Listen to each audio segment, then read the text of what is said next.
Hi friends, இன்றைக்கி நம்ம கோவை சமையலில் ரொம்ப டேஸ்டியாக பன்னீர் பட்டர் மசாலா வந்து ரெஸ்டாரண்ட் ஸ்டைலில் வீட்டிலையே நம்ம வந்து செய்யலாங்க. எப்படி செய்யலான்னு சொல்லிட்டு பார்க்கலாமாங்க. ரொம்ப டேஸ்டியாக இருக்கும். சப்பாத்திக்கு மட்டும் கிடையாது இந்த பன்னீர் பட்டர் மசாலா, சாதம்க்கு கூட அவ்வளோ சூப்பராக இருக்குங்க. ஃபர்ஸ்ட் அதுக்கு நான் தோசைக்கல் வச்சுட்டு கொஞ்சமாக எண்ணெய் சேர்த்து இப்போ நான் பன்னீர் வந்து 200 கிராம் எடுத்திருக்கேங்க. அதை ஃப்ரண்ட் அண்ட் பேக் கொஞ்சமாக கலர் மாறுற வரைக்கும் எடுத்துகிட்டு இந்த மாதிரி நம்ம வந்து பீஸ் போட்டுக்கலாம்.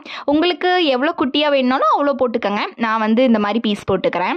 இந்த மாதிரி பீஸ் போட்டதுக்கப்புறம் பாருங்கள் எவ்வளோ அழகாக இருக்குன்னு. இந்த மாதிரி ஸ்கொயராக நம்ம வந்து பீஸ் போட்டு எடுத்துக்கலாம். இப்போ நான் வீட்டில் இருக்கக்கூடிய பட்டர் வந்து சேர்த்துக்கிறேன்.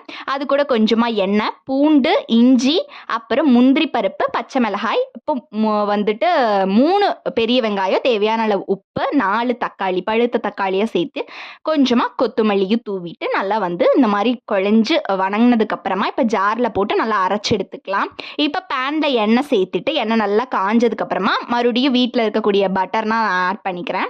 கொஞ்சமாக ஆட் பண்ணிவிட்டு இப்போ அரை ஸ்பூன் அளவுக்கு வந்து மஞ்சத்தூள், 1.5 ஸ்பூன் அளவுக்கு வந்துட்டு கரம் மசாலா, மிளகாய் தூள், அதுக்கப்புறமா கொத்தமல்லி தூள் எல்லாமே சேர்த்துட்டு நல்லா மிக்ஸ் பண்ணிவிட்டுங்க.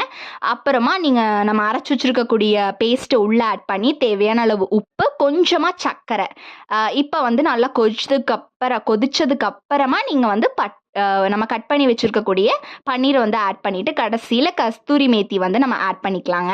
நல்லா உள்ளங்கையில் வச்சு கசக்கி ஆட் பண்ணிவிட்டு ஒரு 10 நிமிஷம் நல்லா கொதிச்சுட்டு இறக்கணும். அப்படின்னா நல்லா கலர் மாதிரி இந்த மாதிரி இருக்குங்க.